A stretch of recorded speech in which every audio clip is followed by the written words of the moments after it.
আম্মা কি করো? শাক তুলি কি করবা এবার চাও?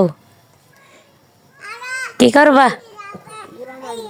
চচ্চড়ি রান্নবো। চচ্চড়ি রানবা গুড়া মাছ দিয়া? গুড়া মাছ কই পাইবা? গুঁড়া মাছ আনছে দিতে মারিয়া হিরো যেতে এসে দিয়া ও আচ্ছা, তাই তো অনেক স্বাদ হইব রানলে। কতলি লইতাছ? লাগবো একটা হইব। বেশি লইও না, হইতো না হইব আর দিলে লইলাম ইন্দারতে।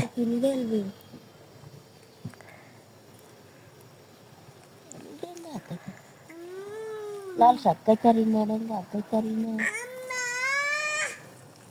তোর কি কেউ বলেছে? আহ, এরকম হয়েছে, এটার মধ্যে সরিষা, ওইটার মধ্যে হচ্ছে মুলু, আর